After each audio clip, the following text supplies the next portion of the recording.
여러분들 영상을 통해서 봄 기운을 느끼셨습니까? 많이 느끼셨을 것 같아요. 느끼고자 하면은 봄 기운을 느끼고자 하면 느끼는데 느끼고자 하는 마음이 없으면 못 느낍니다. 이렇게 마음을 어떻게 여느냐에 따라서 사람의 마음도 우리가 볼 수 있고 또 부처님의 마음, 부처님의 사랑, 부처님의 자비도 느낄 수가 있습니다. 자, 우리가 천수경 공부를 같이 하고 있어요. 천수경을 통해서 관세음보살님의 그 자비, 또 관세음보살님의 원력을 함께 만나보는 시간을 갖고 있습니다. 자, 천수경 독송 신묘정을 대단하니 앞까지 독송하고 다시 살펴보겠습니다. 자, 천수경은 법요지 가지신 분은 54쪽이에요. 정구업진원 수리 수리 마하수리 수수리 사바하 수리 수리 마하수리 수수리 사바 수리 수리 마하수리 수수리 사바하 오방내외 아니제신진원 나무사만다 무따나옴 도로도로지미 사바하 나무사만다 무따나 오홈 도로도로지미 사바하 나무사만다 무따나옴 도로도로지미 사바하 개경기 무상심진미묘 백천만금 난조 하금 문견득수지 헌해열의 진실의 개법장진한 오마라남 나라다 오호마라남 하라다 오호마라남 하라다 전수전원관 자제보살광대원만무의 대비심 대다란 이계 천계수관음 대비주 원력공심상오신 천비장엄보호짐 현관두 진실어중 선비러 무의심대 기비심 종령만족지희구 영사멸제 체제업 전룡중 동자호 백천삼내 도는수 수지신시 광명당 수지신지신 통장 세척진로 원제 주정보리 방편문 나금 징송 서기의 수원중심 칠엄마 나무 대비 관세 하나숙질 제범 나무 대비 관세 하나주득지한 나무 대비관심 하나속도 일체중 나무 대비관심 하나주득 선방평 나무 대비관심 속승반야선 나무 대비관심 하나주득 월구해 나무 대비관심 하나속득 개정력 나무 대비 관세음 하나 주등 원적산 나무 대비 관세음 하나 속해 무의사 나무 대비 관세음 하나 주등 법성신 하야향도산 도산 자체절 하야향화탁 화탕자 소멸 하야향지후 지옥자구갈 하야향하기 하기자 포맘 하야향스락 심자주 하야향축생 차득대지해 나무 과한세음 보살마하사 나무 대세지 보살마하살라 전수보살마하사 나무여희륜 보살마하사 나무 대륜 보살마하사 한자제 보살마하살 나무 정치 보살마하사 나무 만월 보살마하살 나무 수월 보살마하사 나무군다리 부살마하살 나무시비면 부살마하살 나무제대 부살마하살 나무분사하미타불 나무분사하미타불. 네, 오늘은 지난 시간에 이어서 군다리 보살부터 알아보도록 하겠습니다. 자, 여기에 나오는 관세음보살부터 내세지보살만 빼놓고 천수보살, 여의륜보살, 대륜보살, 관자재보살, 정지보살, 만월보살, 수월보살, 군다리보살, 11면보살, 이 10가지가 관세음보살님의 다른 명칭이라고 말씀드렸어요. 또 이 외에도 또 다른 명칭들이 있어요. 원래 33가지인데 여기서는 이제 10가지만 언급이 됐습니다. 그 중에 오늘은 군다리 보살이에요. 자, 군다리는 번역을 하면은 감노병이라는 의미예요. 군다리가. 네. 그래서 이렇게 관세음 보살님 중에 감노수를 이렇게 들고 계신 분, 네. 그분을 군다리 보살이라고도 하고, 또 이 군다리 보살의 전형적인 모습은 머리는 하나고 8개 팔이 8개인 그런 성남 모양을 하고 있는 모습이 군다리 보살이에요. 사람들이 보면은 와, 너무 무섭다 할 정도로 머리는 하나인데 팔이 8개야. 그래서 성남 모양이야. 그래서 이분은 나쁜 그 귀신들을 항복받는 그 분이에요. 네. 근데 이 군달이라고 하는 게 이 감노병인데 이게 또 몸에 갖추어진 신비한 에너지를 또 상징하기도 합니다. 그래서 우리가 이렇게 힘이 승화되면은 그 불사의 감노를 얻게 된다 그래요. 힘이. 자, 이거 굉장히 큰 의미가 있는데 우리가 지혜의 힘을 얻었을 때 이 감노 법을 얻게 되죠. 그런 또 의미가 있어요. 그래서 우리가 지혜와 자비의 힘을 얻으면 그 모든 사람들을 살릴 수 있는 그런 감노수와 같은 그 에너지를, 지혜를 얻게 되겠죠. 네. 상징하는 게 굉장히 크죠. 이 감노병이. 그런데 이분이 제가 말씀드린 머리가 하나고 팔이 8개인 모양으로 계실 때 그분을 그 명왕 중에 한 분으로 봐요. 그러니까 군다리 명왕이라고 하는데 그분은 어떤 분이냐? 이제 이야기를 보면은 이 광활한 우주 중심에는 파멸과 고통을 일으키는 그런 악마를 엄히 막아내고 또 선을 굳게 지키는 그런 업무를 담당한 보살이 있어요. 그분 이름이 군다리 보살이에요. 네. 근데 우리 그 우주에서 펼쳐지는 전쟁이나 굶주림 또 그런 혼란스러움 인간들의 그런 삶과 죽음의 고통 이렇게 허덕이게 되는 게 악마의 짓이다 라고 이렇게 보고 있는데 그때 이 눈에 보이지 않는 그 악마는 이 존재는 바늘 끈만한 틈만 있어도 들어온대요. 예. 결국 우리 마음이 바늘 끈만한 틈만 있어도 여러분들이 마구니가 침범하죠. 게으른 마음, 남을 미워하는 마음, 질투하는 마음, 원망하는 마음 생기죠. 다 뭐 상징적인 의미도 다 있다고 보면 되는데 그래서 이렇게 그 선을 지킨다는 게 아주 굉장히 어려워요.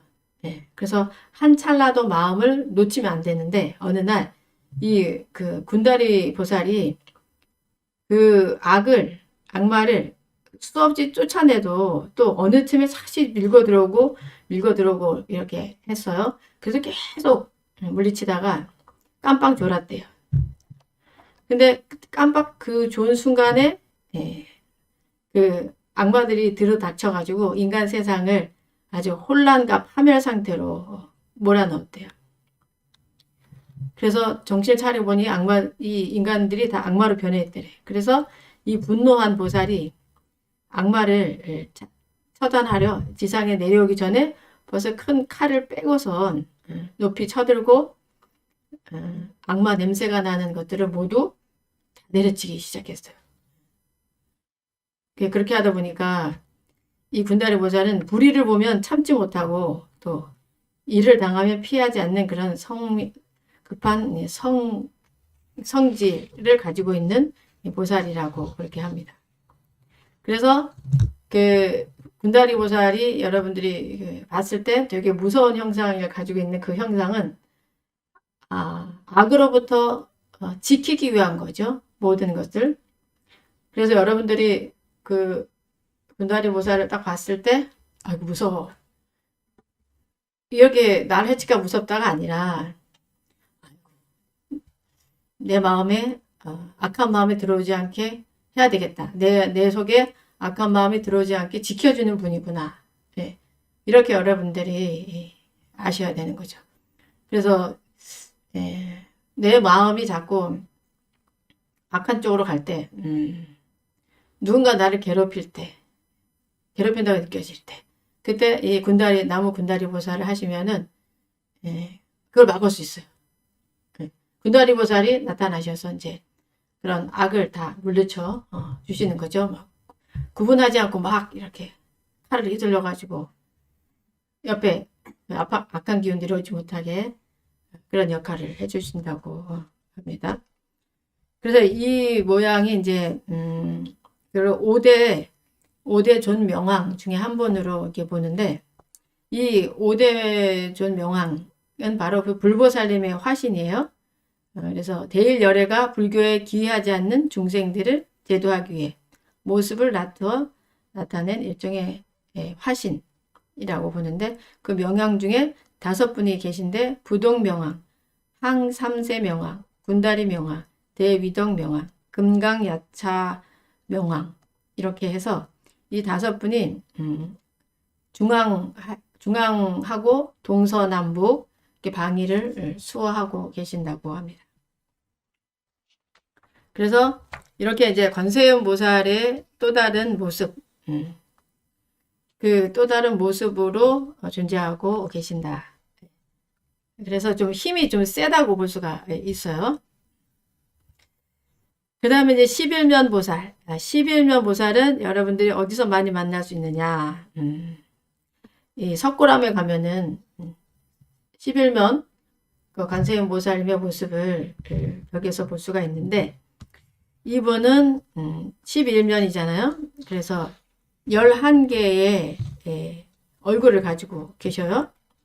네, 아수라를 제도하는 관세음 보살님인데 정면에 얼굴이 3개예요. 3개는 자비한 모습, 또 좌측 새 얼굴은 분노의 모습, 우측 새 얼굴은 이빨이 치솟은 모습, 또 뒤에 있는 한 얼굴은 웃는 모습이에요.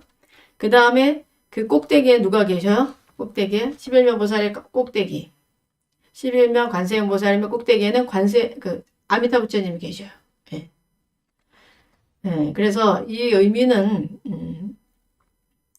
그 중생들을 제도하기 위해서 여러 가지 모습을 보일 수밖에 없다는 거죠.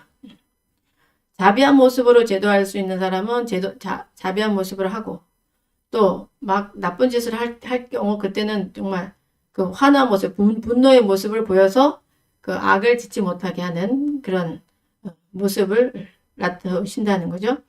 그래서 여러 가지 모습으로 놔두셔서 중생을 이렇게 구제하고 있다. 이런 이제 상징적인 의미가 있어요. 네. 우리가 살다 보면은 이 분노의 모습을 보여야 될 때가 있죠.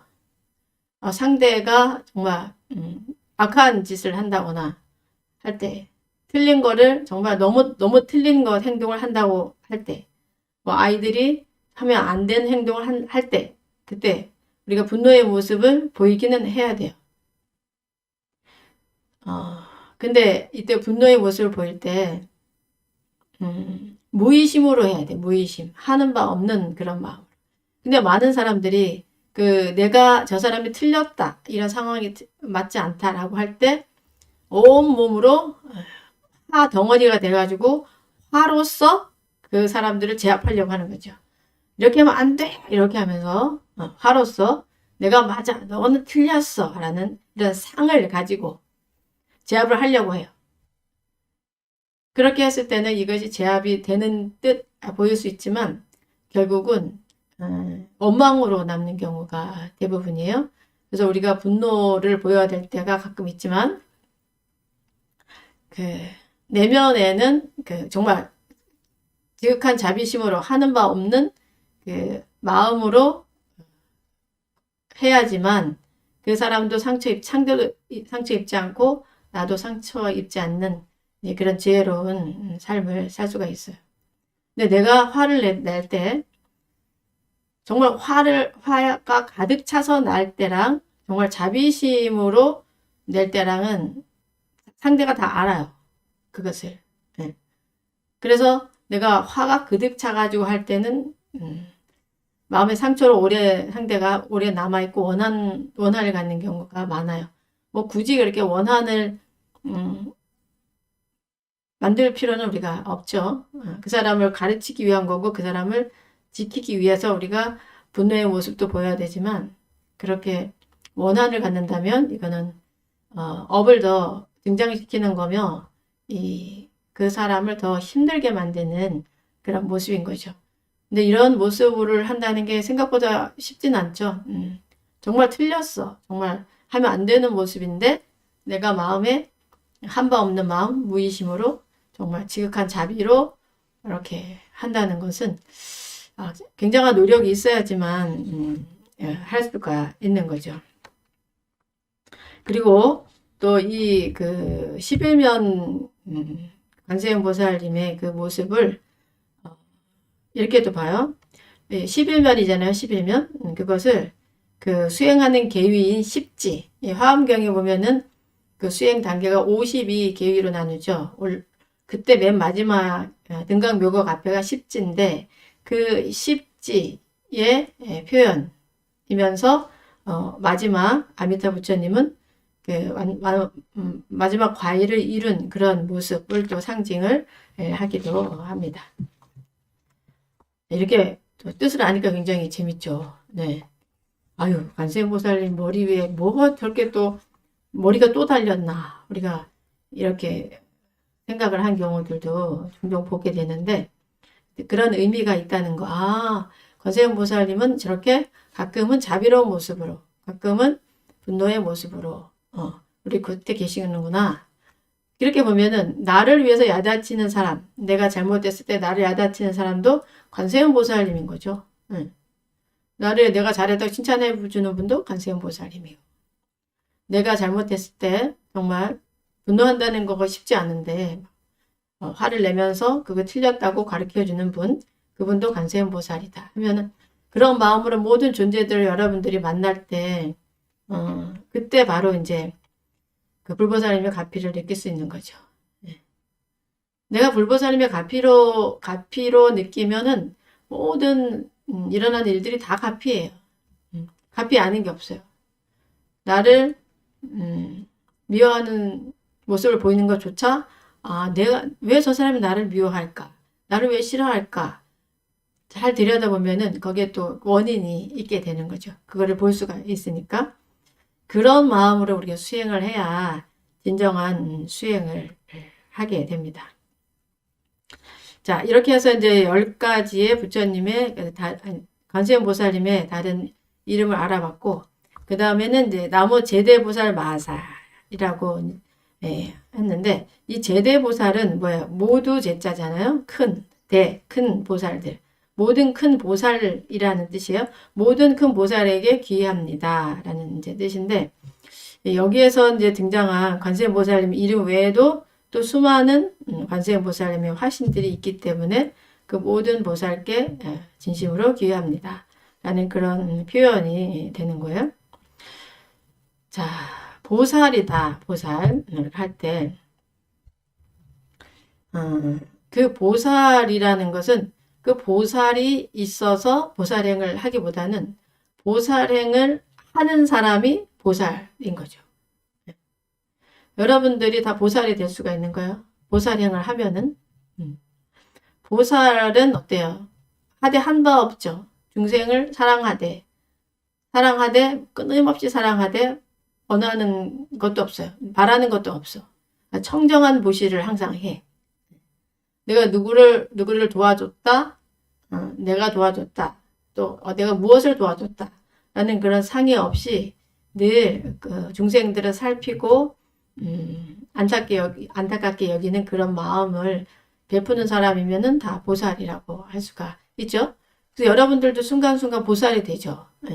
하지만 잠깐 보살이고 대부분 시간은 중생의 마음을 갖게 되는데 뭐 잠깐 보살이라도 좋으니까 자꾸 보살의 마음을 여러분들이 연습을 하셔야 돼요. 이 관세음보살님 뿐만 아니라 또 이제 이 세상에 존재하는 많은 보살들이 계시잖아요. 우리가 뭐 이 경전에 나오는 분뿐만 아니라 보살행을 하는 분들, 이 시대에 보살행을 하는 분들, 그분들께도 예경을 우리가 하게 되는 거죠. 그래서 이 사람은 그 출생에 의해서 귀천이 생기는 게 아니라 행에 의해서 귀천이 생기죠. 행. 부처님께서 말씀하셨잖아요. 그래서 부처님께서는 인도에 있는 그 사성제를 완전히 타파하셨죠. 아주 그 당시 때에 벌써 굉장한 변혁이신 거죠. 모두가 따라왔던, 모두가 존재한다고 생각하는 그 사성제 계급. 그 계급은 의미가 없다. 태어나면서 계급이 정해지는 게 아니라 그 사람이 어떤 행을 하느냐에 따라서 사람의 귀천이 정해지는 거다. 이렇게 완전히 시대적으로 봤을 때 굉장히 파격적인 그런 말씀을 하신 분이 바로 석가모니 부처님이셨죠.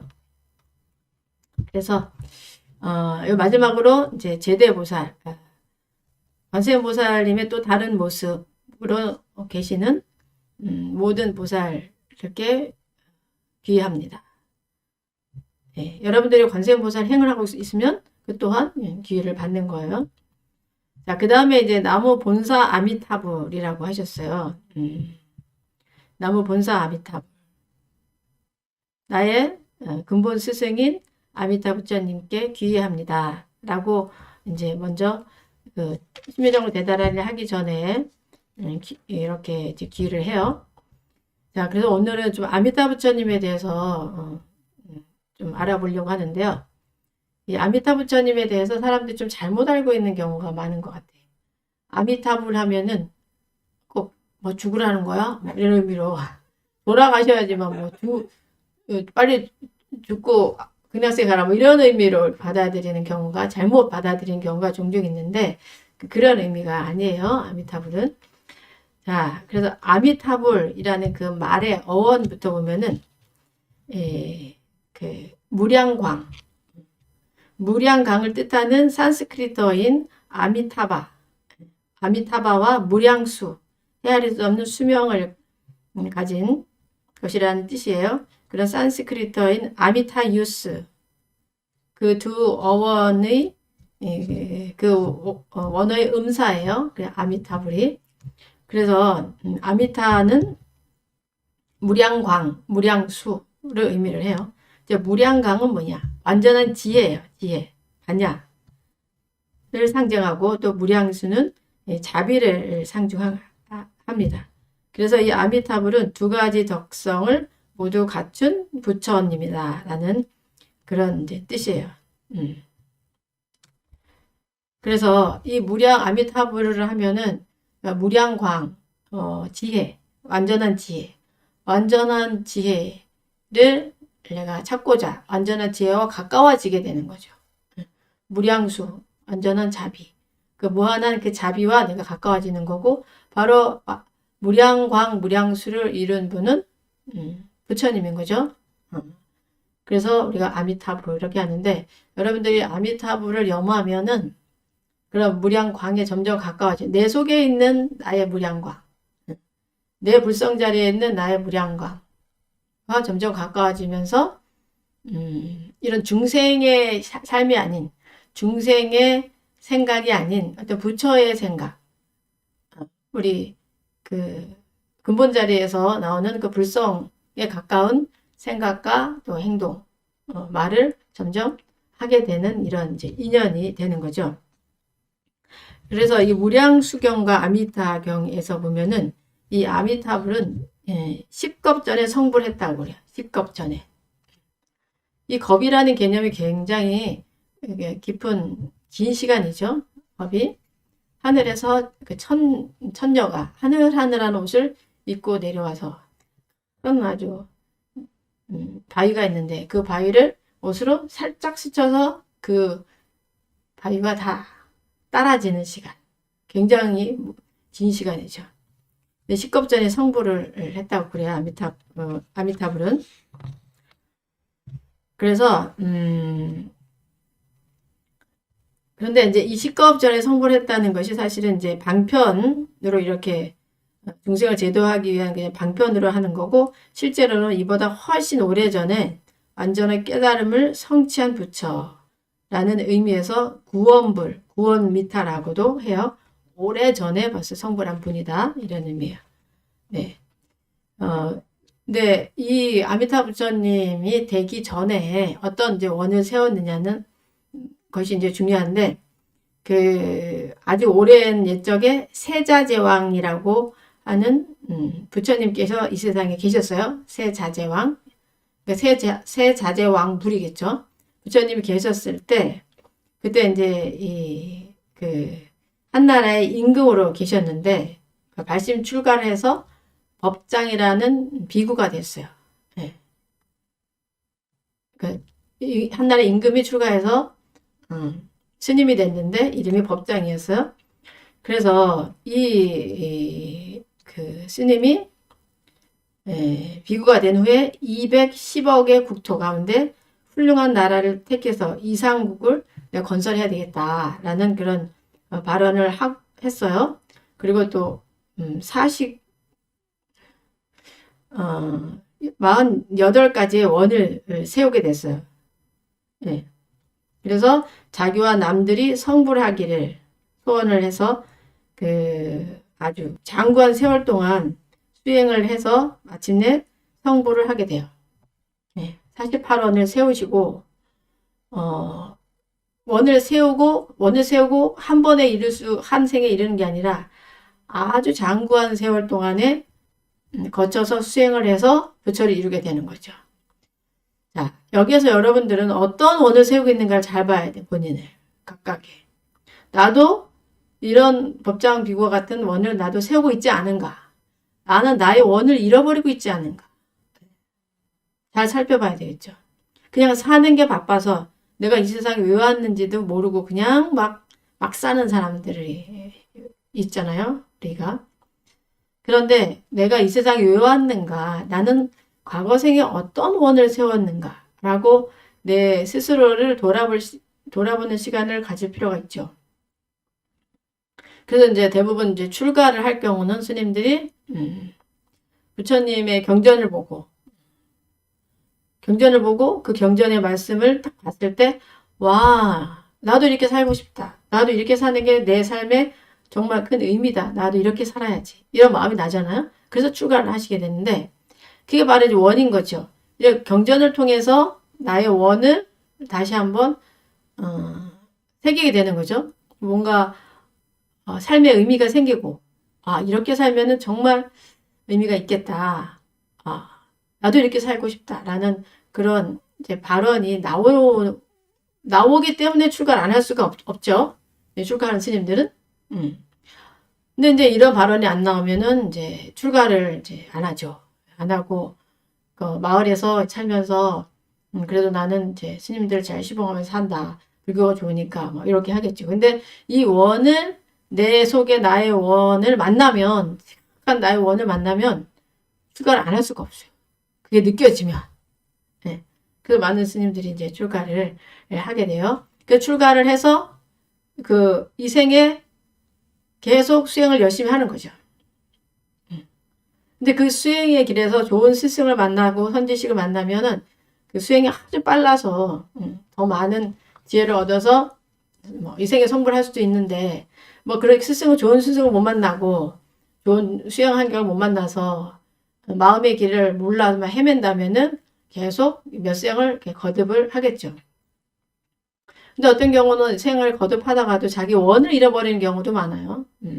중생 속에 살다 보니 중생 습에 막 배워가지고 그냥 살다가 아 내가 이 세상에 왜 왔더라? 모르겠다. 왜 왔는지 모르겠다.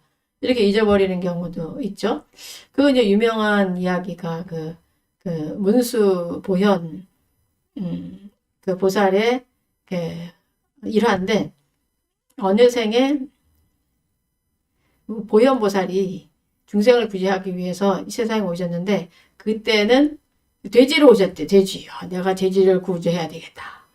그래서 돼지로 살고 있는데 돼지가 이 돼지 습에 빠져가지고 그냥 꿀꿀꿀 하면서 뭐 이렇게 돼지로 살지 중생으로 살지 이걸 잊어버리고 있더래요.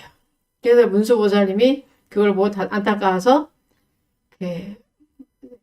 글을 이렇게 딱 적어가지고 한글을 적어가지고 그 돼지한테 이렇게 던졌는데 그 돼지가 그걸 먹고 뭐 그 이야기는 제가 정확하게 어떤 글인지는 생각이 안 나는데 내용은 그대의 서원을 잊었는가 뭐 그런 내용이었어요. 그대의 서원을 잊었는가 그 말을 그거를 딱 먹고 그 자리에서 곧바로 돼지가 죽어요. 죽어서 그 몸을 다시 이제 벗어났다는 이런 이제 그 재미있는 이야기가 있는데 그와 같이 우리도 우리 자신을 잘 들여다봐야 되겠죠. 나는 지금 이 삶 속에서 어떤 서원을 가지고 살고 있는가?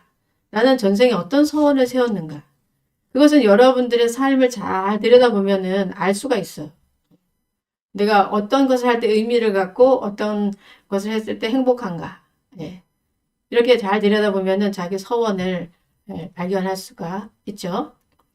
그래서 어떤 원을 세우면은 이 한 생에만 이루는 게 아니라 세세생생 그 원을 잊지 않고 계속 수행을 해서 이렇게 성불을 하는 거죠. 우리 석가모니 부처님의 그 전생 이야기도 굉장히 많이 나와 있죠. 자타카 스토리에 보면은 아주 굉장히 많은 550가지 뭐 정도 그 이상도 있는 것도 있는데 이 세세생생 중생을 위한 그런 마음과 행을 꾸준히 했기 때문에 이 생에 와서 지금의 성불을 하는 거지 그냥 그 생에서 성불하기는 어렵다는 거예요. 그런데 여러분들이 생각하기에 나는 그러면 원을 안 세웠을지도 모르지 난 원이 없는 것 같아. 이렇게 생각하면 안 돼요. 어쩌면 이 생이 여러분한테 마지막 생일 수도 있어요. 그걸 이제 일생보처라고 하죠. 일생보처. 한 생만 수행하면은 바로 성불할 수 있는. 이 생이 여러분 인생에서 마지막 생일 수도 있어요. 여러분들 수행을 해서. 근데 그걸 잊어버리고 망각하고 모르겠다. 그냥 되는 대로 살자. 이렇게 한다면은 또 한 생을 버리게 되는 거죠.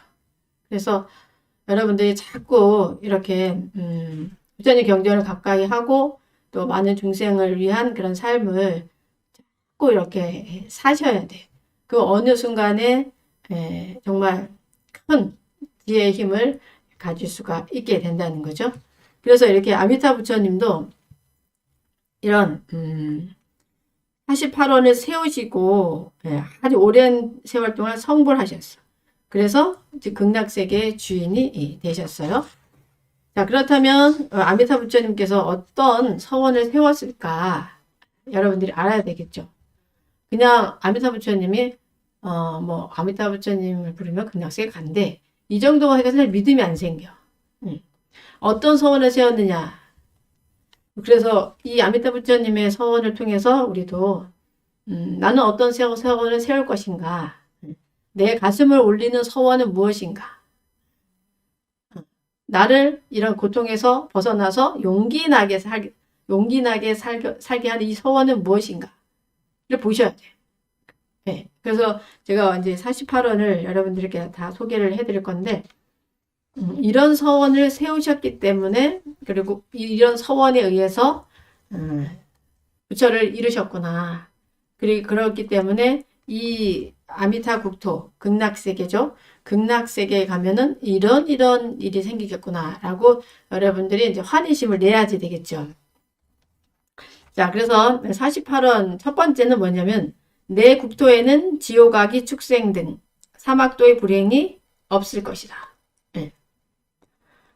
그렇죠. 지옥악의 축생, 사막도의 불행이 없어요. 두 번째는 내 국토에 태어나는 중생들은 다시는 사막도에 떨어질 염려가 없을 것이다. 와, 너무 좋지 않아요? 여러분들이 극락세계 한번 가면은 사막도에 떨어지지 않아요. 지옥악의 축생으로 떨어지지 않아. 세 번째, 내 불국토에 태어나는 중생들은 다 몸에서 황금빛 광채가 날 것이다. 네, 극락세계에 가면은 많은 사람들이 다 몸에 광채가 난대.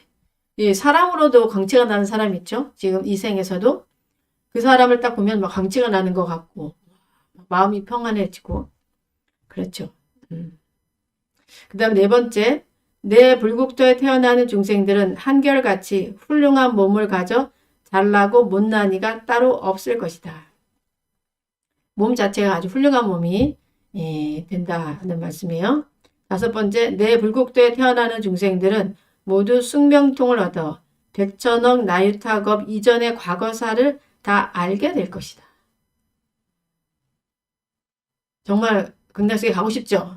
숙명통을 다 체득하게 된다고 하는 거예요. 그러니까 자기의 그 과거사도 어떤 과거사냐? 백천억 나유타겁 이전의 과거사를 다 싹 알게 되는 거죠. 사람을 봐도 아, 저 사람은 어떤 업을 지었구나. 그래서 이런 과보를 받는구나. 뭐 이런 거를 다 알게 된다는 거예요. 그 다음에 여섯 번째 그 원은 내 불국토에 태어나는 중생들은 모두 천안통을 얻어 적어도 백천억 나유타 세계를 볼 수 있을 것이다. 자, 천안통을 얻으면은 여러분들이 지금 여기 딱 있어도 법당이 있어도 생각을 딱 하는 거예요. 아, 우리 아이가 뭐 하지? 그럼 다 보이는 거지, 눈앞에. 네. 다 보이는 거죠. 이게 경계를 다 초월해서 보이는 거예요. 근데 그것이 그냥 우리가 아는 뭐 내 집과 내가 있는 뭐 학교나 뭐 회사 이러는 게 보이는 게 아니라 백천억 나유타 세계 이 지구에 일어나는 일들도 전체로 다 보일 뿐만 아니라 이 행성에 일어나는 모든 일들, 우주에 일어나는 일들 모두 다 그냥 다 알아진다는 거죠. 천안통으로. 자, 그 다음에 내 불국토에 태어나는 중생들은 모두 천위통을 얻어 적어도 백천억 나유타 부처님의 설법을 들을 수 있을 것이다. 천위통. 귀로 모든 법문이 다 들리는 거죠. 여기 법당에서 지금 하는 이 이야기만 듣는 게 아니라 아주 모든 부처님들이 다 설법하시는 것을 그냥 다 듣게 된다는 거. 그 다음에 여덟 번째, 내 불국토에 태어나는 중생들은 모두 타심통을 얻어 적어도 백천억 나유타 세계에 있는 중생들의 마음을 알게 될 것이다. 타심통을 하면 딱 알게 되는 거야. 아, 저 사람이 뭘 원하는구나. 그죠? 누가 고민 상담을 왔을 때, 자기 고민을 금방 얘기하는 사람들이 종종 있어요. 그래서 어떤 고민이 있으세요? 그러면, 옛날에 제가 어떤 일이 있었는데요. 그래서 계속 말만 한 시간 하시는 분이 있어요. 네. 그러면 도대체 무슨 고민인가? 우리가 시간을 낭비하게 되지만, 이 타심통을 얻으면은 딱 알겠지. 쑥스러워서 자기 고민을 잘 말을 못하는데, 그 뒷면에 있는 그 고민을 딱 알 수가 있겠죠. 그 모든 중생들의 마음을 알면 그 고민을 다 해결해 줄 수가 있을 텐데 이 정도가 되려면 수행이 아주 깊어져야 되죠. 예. 딱 봤는데 저 사람이 나에 대해서 아주 안 좋게 마음을 먹고 있어. 타심통을 하니까 나를 막 미워하고 있어. 그러면 나도 미운 마음이 날 수가 있잖아요. 하지만 이 타심통의 단계가 되려면은 그렇게 그 사람이 나를 미워하는 마음을 가지고 있을 보여도 내 마음에 전혀 흔적이 없는 그 상태가 돼야 타심통이 되는 거예요. 함부로 이게 타심통하면 아주 골치 아프죠. 이 사람도 날 미워하고 저 사람도 날 미워하네. 나에 대해서 분별하고 있네. 막 그러면은 걸리잖아. 이 걸림이 없는 그 상태가 돼야지만 다시 타심통이 될 수가 있는 거죠. 그래도 저는 이 타심통을 빨리 했으면 좋겠어요. 우리 불자님들이 막 뭐 때문에 괴로워하나 잘 보고 그죠? 해결해 줄 수 있게. 자, 그 다음에 이제 신족통. 9번째는 내 국토에 태어난 중생들은 신족통을 얻어 적어도 100천억 나유타 세계를 순식간에 통과할 수 있을 것이다. 신족통. 여기서 내가 나 부산에 빨리 가보고 싶다 그러면 그냥 가는 거예요. 신족통을 갖추면. 그래서 옛날 어른 스님들 그 축지법을 쓰신 스님들도 막 있으시잖아요. 그런 스님들이 이제 이런 신족통을 얻으셨기 때문에 그런 게 이제 가능하죠. 실제로 우리 주변에 그렇게 이런 신족통을 쓰시는 분이 이 시대도 이제 계셨어요. 제가 아는 분들 이제 계시는데 사람들이 이거 가능할까 하지만 가능합니다. 10번째, 내 불국토에 태어나는 중생들은 번뇌의 근본되는 아집이 뿌리채 없어질 것이다. 아집. 이 번뇌의 근본이 아집이죠. 아집. 나라는 생각. 내가 오라. 이렇게 해야지. 어떻게 나한테 이럴 수 있어. 내가 가장 소중해. 이렇게 자기에 집착하는 마음. 이거를 뿌리채 뽑을 수 있다는 거예요. 이 세상에 태어나면, 극락세계에 태어나면. 11번째, 내 불국토에 태어나는 중생들은 이 생에서 바로 열반이 결정된 부류에 들어가 필경에 성불할 것이다. 자, 이 생에서 바로 열반이 결정돼. 자, 그래서 그 극락세계에 가면 이 생에서 깨달지 못했더라도 극락세계에 가면은 거기에서 바로 부처님의 가르침을 듣고 깨달을 수 있다는 거예요. 필경 성불한다는 거예요. 그런데 안 가겠습니까? 어떤 사람은 극락세계에 안 간다고. 재미가 너무 즐거워서 안 가고 싶다고. 이러면 재미없을 것 같다고 그런 분들도 있어요. 그 다음에 12번째. 내 광명은 끝이 없어 적어도 100천억 나유타 불국토를 비추게 될 것이다. 광명이 끝이 없어요. 여러분, 이 햇빛이 끝이 없어. 우리가 이 보이는 이 세상, 이뿐만 아니라 아주 100천억 나유타의 넓은 곳까지 다 비추게 된다. 네, 13번째, 내 목숨은 한량이 없어 100천억 나유타 겁으로도 셀 수 없을 것이다. 목숨이 한량이 없어요. 그 아미타 참법에 보면은 극락세계 그 하루가 우리 이 세상에 사는 우리의 한 생이라고 그래. 한 생. 얼마나 긴 그런 삶을 할 수 있겠어요? 시간을. 그 다음에 목숨이 한량 없을 수 있고, 그 다음에 14번째, 내 불국토에는 수 없는 성문 수행자들이 헤아릴 수 없이 나올 것이다. 성문 수행자들 수 없이 나온다. 그만큼 이제 수행자들이 그만큼 그 복에 의해서 아미타 부처님의 서원력에 의해서 금방금방 수행이 된다는 거예요. 그 다음에 15번째는 내 불국토에 와서 태어나는 중생들은 목숨이 한량 없을 것이다. 다만 중생을 제도하기 위해서는 목숨이 길고 짧음을 마음대로 할 것이다. 그 불국토에 있는 중생들 목숨이 한량이 없지만 이 중생을 제도하기 위해서 이 생에 내려올 수가 있는 거죠. 그래서 중생을 제도하기 위해서는 목숨이 길고 짧음을 마음대로 할 수가 있는 거예요. 석가모니 부처님께서 80에 돌아가셨지만 원래는 더 사실 수 있지만 중생들에게 무상을 느끼게 하기 위해서 이제 그 열반을 보이셨다고 그렇게 또 말하죠. 16번째, 내 불국토에 태어나는 중생들은 나쁜 일이라고는 이름도 들을 수 없을 것이다. 17번째, 내 이름과 공덕을 시방세계 부처님들이 칭찬하지 않는 이가 없을 것이다. 아미타불을 하면은 시방의 모든 부처님들이 칭찬하신다는 거예요. 18번째, 어떤 중생이든 지극한 마음으로 내 불국토를 믿고 좋아하여 와서 태어나려는 이는 내 이름을 10번만 불러도 반드시 왕생하게 될 것이다. 근데 사실 이게 10번 부른다는 게 좀 어렵죠. 내가 임종시에 온 사대가 다 무너지는 그 순간에 아미타 부처님 이름을 10번을 부른다는 게 평상시 때 해놓지 않으면은 그게 어려워요. 19번째, 보리심을 내어 여러 가지 공덕을 닦고 지극한 마음으로 원을 세워 내 국토에 태어나려는 중생들은 그들이 임종할 때 내가 대중과 함께 가서 그를 맞이하게 될 것이다. 너무 좋죠? 네. 보리심을 내. 보리심 뭐야? 보리심. 최상의 깨달음을 얻겠습니다. 그래서 중생을 구제하겠습니다. 라는 그런 마음을 내는 거. 이런 마음을 내서 공덕을 닦고 또 원을 세워서 불국토에 태어나려고 하면은 제가 중생을 다 구제하겠습니다. 라는 마음을 내고 제가 극락세계에 태어나기 원합니다. 하면은 임종시에 대중과 함께 오셔서 나를 맞이해서 극락세계로 모시고 간다는 거예요. 근데 실제로 어떤 그 보살님은 아미타 연불 열심히 하셨는데 임종시에 이렇게 아이들에게 아미타 부처님이 오셨다 그렇게 하고 잘 있어 하고 딱 가신 분도 있다고 해요. 20번째 시방세계 중생들이 내 이름을 듣고 내 불국토를 사랑하여 여러 가지 공덕을 짓고 지극한 마음으로 내 국토에 태어나고자 하는 중생들은 반드시 왕생하게 될 것이다.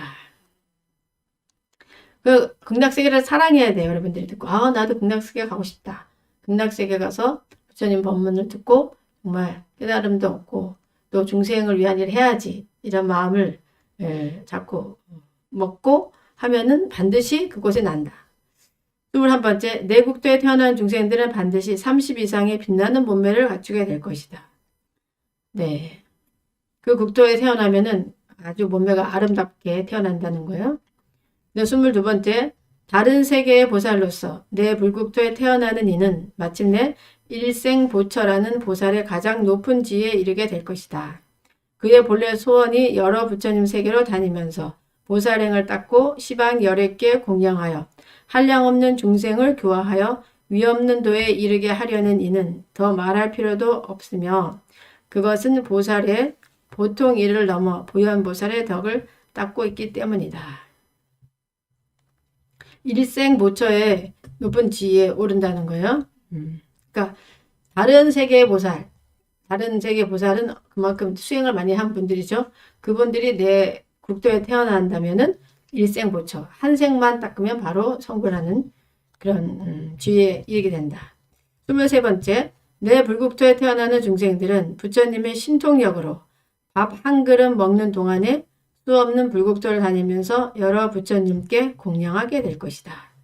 그래서 아미타경에 나오죠. 네, 아미타경에 보면은 모든 부처님께 이제 공양을 올리고 와서 앉는다 이런 내용이 여기 나와요. 밥 한 그릇 먹는 시간이 얼마나 짧은 시간이에요. 그 시간에 모든 부처님께 공양을 할 수 있다는 거예요. 24번째, 내 불국토에 태어나는 중생들이 부처님께 공양을 할 때는 어떠한 공양거리든지 마음대로 얻게 된다. 부처님께 뭐 공양해야지 그러면 그 공양거리가 바로 앞에 나타나게 된다. 25번째, 내 불국토에 태어나는 보살들은 누구든지 부처님의 온갖 지혜를 얻어 법을 말하게 될 것이다. 자, 극락세계에 태어나면은 그 부처님의 그 지혜를 얻어가지고 법을 말을 하게 된다는 거야. 이렇게 있는 사람들은 모두. 자, 그 다음에 26번째, 내 불국토에 태어나는 보살들은 모두 용이나 코끼리와 같은 굳센 몸을 얻게 된다. 자, 여러분들 건강이 안 좋은 분들 있잖아요. 극락세계 부처님께 기도를 하다면 극락세계에 태어나면 아주 건강한 몸으로 태어나게 되는 거예요. 그 다음에 27번째, 내 불국토에 태어나는 중생들이 쓰는 온갖 물건은 모두 아름답고 화려하여 비교할 수 없는 것들 뿐이어서 비록 천한통을 얻으니라도 그 수요를 알 수 없을 것이다. 극락세계에 태어난 중생이 쓰는 물건들은 아주 아름답고 화려해. 근데 그 양이 얼마나 많은지 1000한 통을 얻은 사람도 헤아릴 수가 없을 정도예요. 그 다음에 28번째. 내 불국토에 태어나는 중생들은 아무리 공덕이 적은 이라도 높이가 400만리 되는 보리수의 한량없는 빛을 보게 될 것이다. 공덕을 적게 지어도 아주 큰 보리수 나무를 빛이 나는 것을 보게 된다. 29번째. 내 불국토에 태어나는 중생들은 스스로 경을 읽고 외우며 남에게 말하여 듣게 하는 재주와 지혜를 얻게 될 것이다. 그 중생들은 경을 스스로 읽고 또 외우게 되고 남에게 말하고 또 듣게 하는 재주. 이 재주 너무 얻고 싶죠. 사람들이 부처님의 경전을 자꾸 만나고 또 수행하게 만드는 그런 재주를 얻게 된다. 30번째. 내 불국토에 태어나는 중생들은 모두 걸림없는 지혜와 말솜씨를 얻게 될 것이다. 우리가 말솜씨가 없으면 부처님 법을 전하기도 어렵죠. 말솜씨가 없으면 내 마음을 전하기도 어렵고 그래서 오해도 많이 생기게 되죠. 말솜씨도 좋아진다는 거예요. 31번째. 내 불국토는 한없이 밝고 깨끗하여 수없는 부처님 세계를 비추어서 마치 거울로 얼굴을 비추어 보듯 할 것이다. 그 거울로 얼굴이 비추듯이 그냥 부처님 세계를 그대로 거울에 비친 모습 보듯이 볼 수 있다는 거예요. 32번째. 내 불국토는 지상이나 허공에 있는 궁전이나 누각, 시냇물, 연못, 화초나 나무 등 온갖 것이 모두 여러 가지 보석과 향으로 되어 비길 데 없이 훌륭하며 거기에서 풍기는 향기는 시방세계에 두루 번져 그것을 맡는 이는 모두 거룩한 부처님의 행을 닦게 될 것이다. 와, 너무 멋집니다. 예. 향기가 이제 풍기는데, 궁전이나 누각, 그 꽃, 나무 등에서 이제 향기가 풍기는데, 그 향기를 맡으면은, 그 맡은 사람들이 모두 부처님의 거룩한 행을 하게 되는 거예요. 정말 가고 싶습니다. 그 33번째, 시방세계 한량없는 중생들이 내 광명에 비치기만 해도 그 몸과 마음이 부드럽고 깨끗하여 천인보다도 더 뛰어날 것입니다. 와, 이 아미타 부처님의 그 광명을 이렇게 받기만 해도 그 몸과 마음이 부드럽고 깨끗해진다는 거예요. 천인보다도 더 뛰어난데. 여러분들 아미타 부처님의 광명을 지금 받고 있습니까? 네. 한 명이 받고 있으니까 아주 부드럽고 깨끗해지겠습니다. 34번째. 시방세계의 어떤 중생이 내 이름을 듣기만 하여도 보살의 무생법인가 깊은 지혜를 얻게 될 것이다. 이름만 들어도 무생법인을 얻고 깊은 지혜를 얻게 된다는 거예요. 그래서 여러분들이 이제 아미타 연부를 하다 보면은 마음이 굉장히 밝아지고 좀 지혜가 생기는 걸 느끼는데, 연부를 함에 있어서도 그 연부를 얼마큼 지극하게 하느냐에 따라서 그 강도는 달라져요. 해보면 이 망상을 막 하면서 하는 연불과 망상이 없이 오롯하게 아미타불을 열심히 염했을 때 나타나는 그 지혜 강명은 굉장히 다르다는 거죠. 나는 아미타불 연불하는데 왜 이런 거 안 생겨? 그렇게 생각할 수도 있는데 그만큼 집중하지 않기 때문에 안 생긴다는 거예요. 오롯하게 한터럭에 망상도 없이 하신다면은 이런 무생법인가 깊은 지혜를 얻을 수 있습니다. 35번째. 시방세계 어떤 여인이든 내 이름을 듣고 기뻐하여 보리심을 내는 이가 만약 여인의 몸을 싫어하면 죽은 후에는 다시는 여인의 몸을 받지 않을 것이다. 36번째. 시방세계 한량없는 보살들이 내 이름을 듣기만 하여도 죽은 뒤 항상 청정한 행을 닦아 반드시 성불하게 될 것이다. 야. 아미타 부처님의 그 한량없는 그 이름을 듣기만 해도 죽은 뒤에 청정한 행을 닦아 성불하게 된다 했으니까 오늘 일요 마음행복법회에 참석한 분들은 같이 우리가 아미타 연부를 했잖아요. 그러니까 다음 생에 청정한 행을 닦아서 반드시 성불하게 된대. 우리 여기서 박수 쳐야 돼요. 와. 여러분들 아미타불을 염하시고 들었기 때문에 다음 생에 성불하게 된답니다. 너무 좋습니다. 37번째, 시방세계에 한량없는 천인이나 인간이 내 이름을 듣고 공양하고 귀의하여 즐거운 마음으로 보살행을 닦으면 모든 천인과 인간의 공경을 받게 될 것이다. 여러분들이 이제 보살행을 닦으면 아미타 부처님의 이름을 듣고 공경하고 또 기를 하셨잖아요. 그리고 보살행을 함께 하면은 이 천인과 인간들이 다 공경을 하게 되는 거예요. 그 다음에 38번째. 내 불국토에 태어나는 중생들은 옷 입을 생각만 해도 아름다운 옷이 저절로 입혀지고, 너무 좋죠? 자동이요. 바느질한 자국이나 물들인 흔적이나 빨래한 흔적이 없을 것이다. 아유, 옷 입고 싶어. 그럼 옷이 그대로 또 입혀진대요. 39번째. 내 불국토에 태어나는 중생들은 생각하는 대로 받는 즐거움이 번뇌가 없어진 비구와 같이 집착이 일어나지 아니할 것이다. 자, 집착이 일어나지 않습니다. 40번째. 내 불국토에 태어나는 중생들이 시방세계에 있는 부처님들의 참 모습을 보려고 하면 소원대로 보석의 나무에 나타나 비치기를 거울에 얼굴이 비치듯 할 것이다. 자, 시방세계에 있는 부처님의 참모습을 보려고 하면은 바로 거울에 나타나듯이 할 것이다. 41번째. 다른 세계의 어떤 중생이나 내 이름을 들은 이는 성불할 때까지 육군이 원만하여 불구자가 되지 않을 것이다. 네, 너무 좋죠? 네. 불구자가 되지 않는데요. 이름을 들은 이는. 42번째. 다른 세계의 어떤 중생이나 내 이름을 들은 이는 모두 깨끗한 해탈 삼매를 얻게 되고 이 삼매를 얻은 이는 잠깐 사이에 한량없는 부처님께 공양하면서도 삼매를 잃지 않을 것이다. 특히 이제 화엄경에 보면은 이 삼매에서 일어나는 그 일들이 펼쳐지죠. 삼매에서 그 법을 설하시는데 이렇게 삼매를 얻어가지고 해탈 삼매를 얻어서 한량없는 부처님께 공양을 하면서도 삼매를 잃지 않게 된다고 합니다. 43번째, 다른 세계의 어떤 중생이나 내 이름을 들은 이는 죽은 뒤에 부귀한 가정에 태어날 것이다. 여러분들 이걸 제일 좋아할 것 같습니다. 네, 다른 것보다.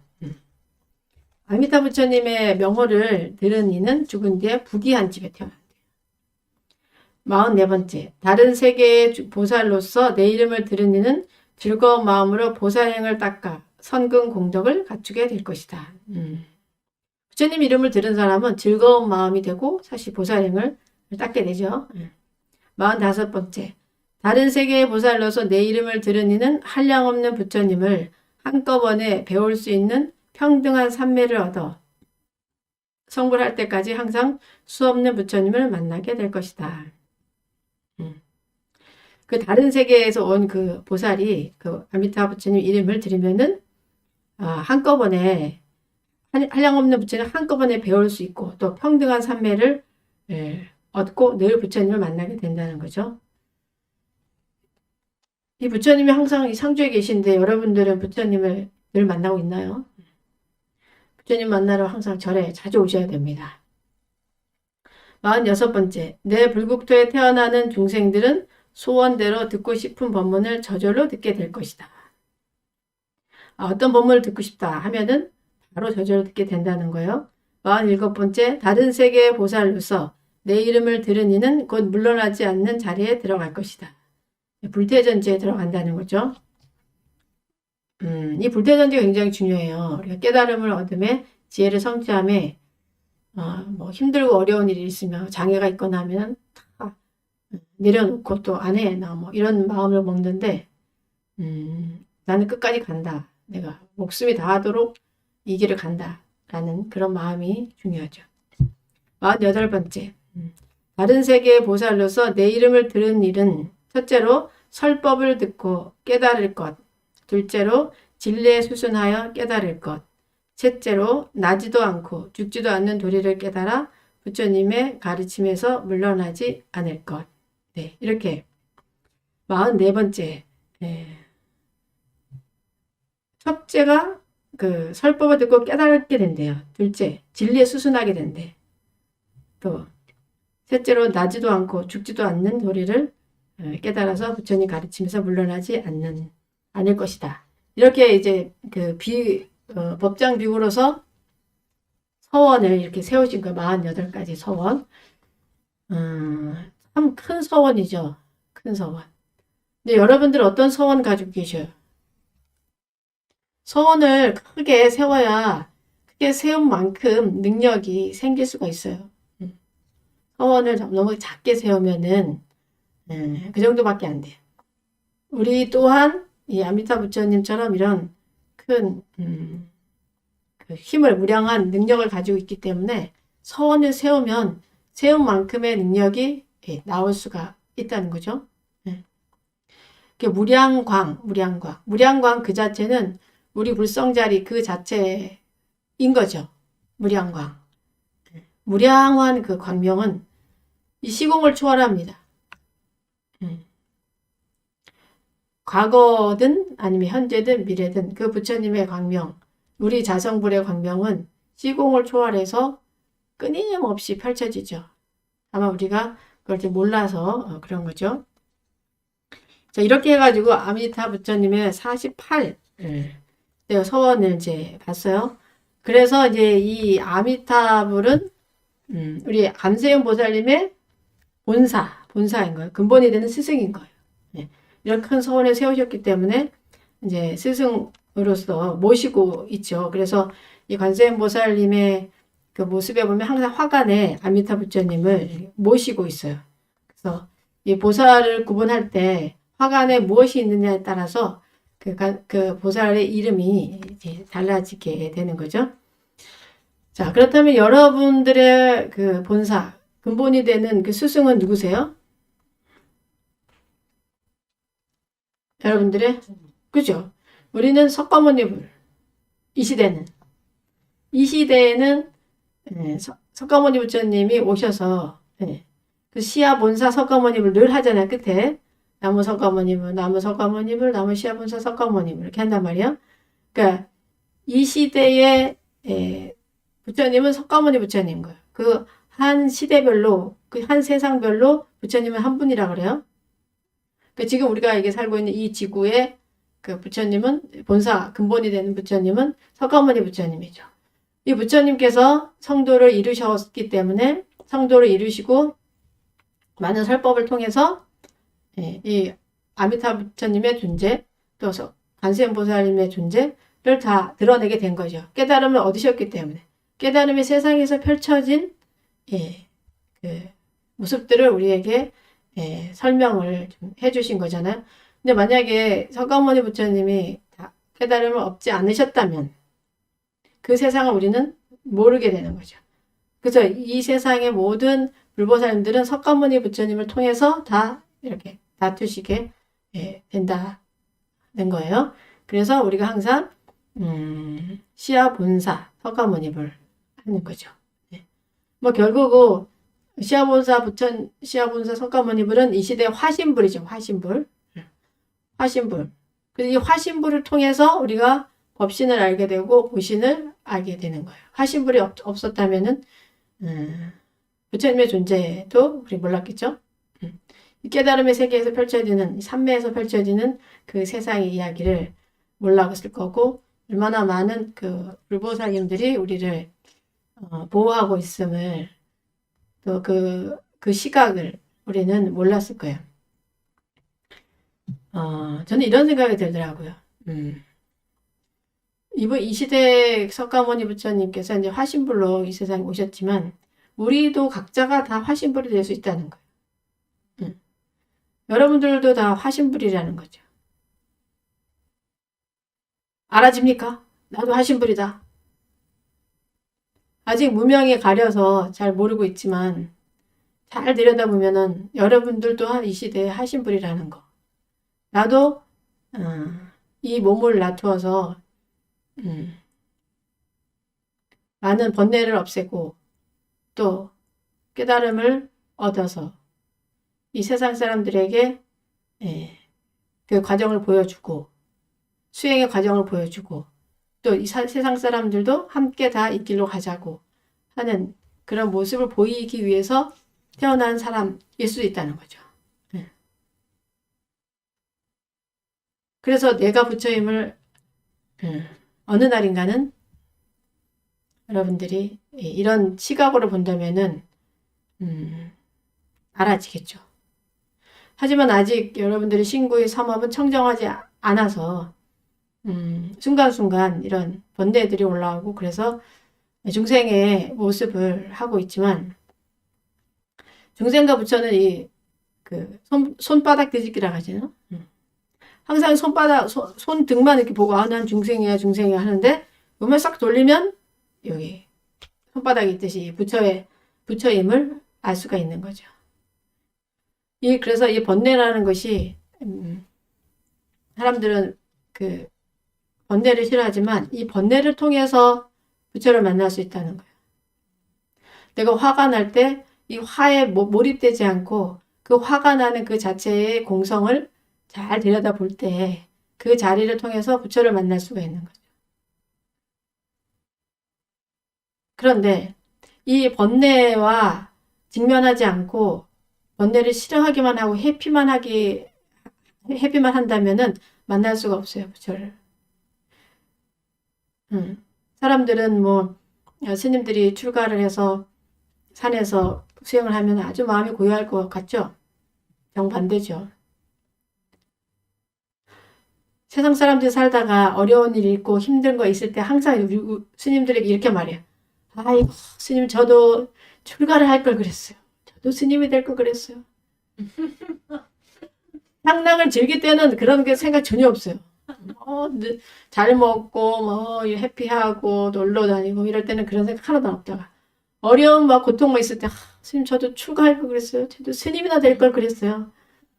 스님이나 되다니. 아무나 됩니까, 그게? 스님들이, 겉으로 고요해 보이는 건 그만큼 내면으로 투쟁을 많이 하기 때문이에요. 투쟁. 해피하지 않고, 나한테 올라오는 번뇌들을 직면해서, 화가 나는구나. 이 화를 어떻게 해야 될까? 이 화가 도대체 뭐냐? 이 실체가 뭐냐? 보려고 노력하고, 얘를 어떻게 해야지 내가 얘를 잠재울 수 있을까? 계속 그 애를 가지고선, 요리조리 요리를 하는 거죠. 이렇게 해보고, 저렇게 또 해보고, 마음속에 올라오는 이런, 번뇌들을 가지고, 꼭, 싸우는 거죠. 싸우기도 하고, 달리기도 하고. 그렇기 때문에 겉으로는 스님들이 고하게 이렇게 앉아있는 것 같지만, 그 내면은요, 아주 치열합니다. 아주 치열해요. 치열하기 때문에 고요해 보이는 거예요. 치열해가지고 어느 정도 승리자가 됐기 때문에 치열해 고통을 아주 막 죽을 정도의 그 고통을 겪은 다음에 싸워서 이겼을 때 이기는 그 번뇌들이 점점 늘어날 때 그럴 때 그만큼 번뇌 이긴 만큼의 고요가 이렇게 쌓여서 스님을 보면 고요해 보여. 스님 고요하시구나. 야, 나도 스님이 돼서 이 자식 새끼가 이렇게 나를 골탕 먹이고 괴롭게 하는데 내가 이 스님이 되면 저렇게 조용할 수 있는데 고요할 수 있는데 이렇게 마음을 먹지만 그게 되기까지는 정말 여러분들이 모르는 그 아주 고통의 시간을 겪고 기 때문이라는 거. 겪어서 그게 되는 것이 그냥 되는 게 아닙니다. 네. 그래서 이렇게 살면서 삶 속에서 일어나는 그런 번뇌들을 미워하지 말고 싫어하지 말고 아주 환영을 해야 돼요. 이거 나왔구나. 싫어하는 마음 나왔구나.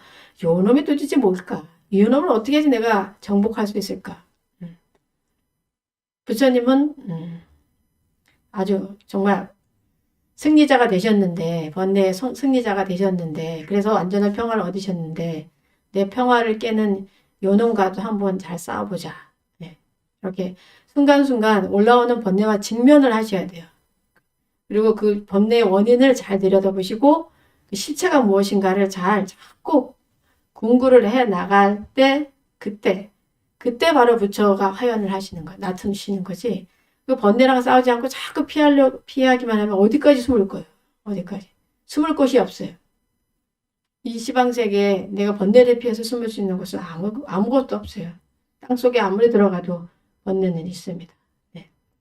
번뇌, 삶 속에 일어나는 번뇌를